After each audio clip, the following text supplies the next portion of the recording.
જય જવાન જય કિસાન ખેડૂત મિત્રો, ઓમ નર્સરીમાં આપનું હાર્દિક સ્વાગત છે। આજે આપણે ખાતર કઈ રીતે આપીએ એ આપણે બતાવવાના પ્રયત્ન કરશું।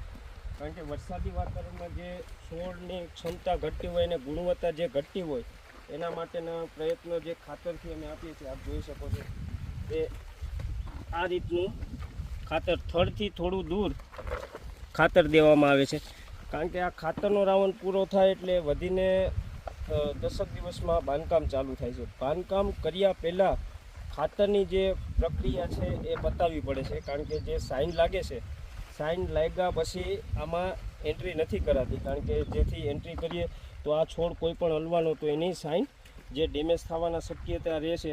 એટલા માટેના જે અત્યારના પ્રોસેસ છે આ બધા અત્યારે પતી જાય છે।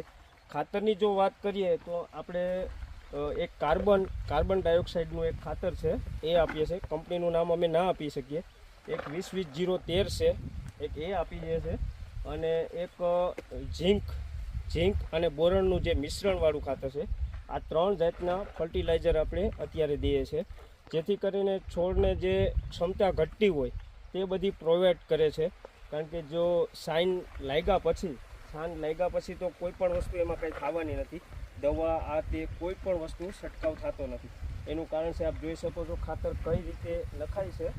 બેગથી બેગ જ નાખવાનું અને થડથી થોડું દૂર આપ જોઈ શકો છો કે થડથી સેજ દૂર રાખો, જેથી કરીને કોઈ આડઅસર છોડમાં ના થાય।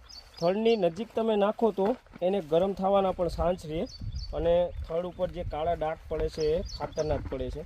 એટલા માટે ખેડૂત મિત્રો, જો તમે પણ આ રીતે કરતા હોય તો થડની બાજુમાં કોઈ પણ ખાતર ના નાખતા। કારણ કે બેગ છે 9-12ની જે બેગ હોય, બેગની અંદર જ આ બધું રહેવાનું છે। એટલે તમે થોડું દૂર નાખો તો પણ એના મૂળથી પહોંચી જ જાય છે। એટલે બાકી કોઈ પ્રશ્ન હોય તો તમે ડાયરેક્ટલી કોલ પણ કરી શકો છો અથવા રૂબરૂ પણ મુલાકાત કરી શકો છો। કોઈ પણ પ્રશ્ન હોય તો આપ ફોન કરી શકો બેશક। જય જવાન જય કિસાન।